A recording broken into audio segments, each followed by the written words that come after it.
Okay, so picking up where we started, again, if I add these on the horizon line, it just makes it makes an illusion of space. This is a flat canvas, but it just makes your eye think that there's a lot of space behind you, right? Looks like you can look far out into the distance. And then these clouds, you know, if I had another big cloud here, obviously the canvas would look a lot flatter, right? It wouldn't look like there's a lot of space. But the more that you have this big cloud, then you have smaller clouds, you know, as you go down, it pushes the space back. You can also play with space. I'll show you. If you wanted to make an area darker versus light. So what does that mean? So let's pretend that we're adding water at the bottom, okay? So I'm going to take some more ultramarine blue, and I'm going to do the same thing. I'm just picking it up with my brush, wiping it off. You don't have to use a fan brush, you can use any brush, but I'm using this brush, and I'm just going to pretend, and I'm going to kind of put some water strokes down here. And what I'm going to do is I'm using this edge of this brush now. You see this brush here? I'm using the edge of it. So I'm dabbing my paint and I'm just using the edge of it. And I can make these little cool lines. And you can do that with your small brush too, but I'm just making the lines real fast. The thing is, the more that you make the lines more exact, it's not really going to look so much like a movement of water, right? Because all the lines in water are not even, right? So you kind of want to do it fast. And you kind of want to figure where the light source is going to be. So maybe this is going to be where I have my water here. Moving it up a little bit more into the sky.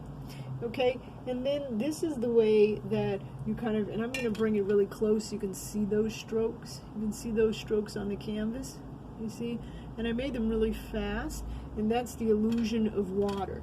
And then what I can do is I can go back with a lighter color if I wanted to, like a white in there, you know, and I can put some caps. I could also blend. Maybe there's a light pocket here coming from the clouds.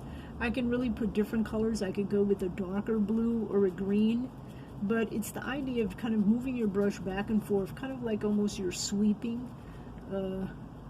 Before we had vacuum cleaners, right, or robot cleaners, you would use a sweeper, and that's just what I'm doing. I'm kind of like just moving my brush back and forth, and I'm holding it in the middle, and I'm just doing that because if I hold it too close, it's going to be like a writing tool, almost like a pen and a pencil.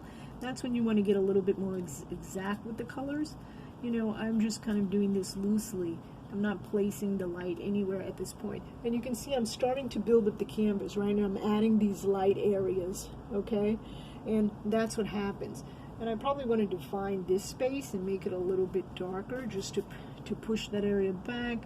And so what I might do is I might go in here, you see, with a little bit of a darker color and start pushing that back. And it's really a play on the canvas of the lights against the darks. And do you see how now I'm having this little line back here, this kind of horizon line where I'm pushing that space back.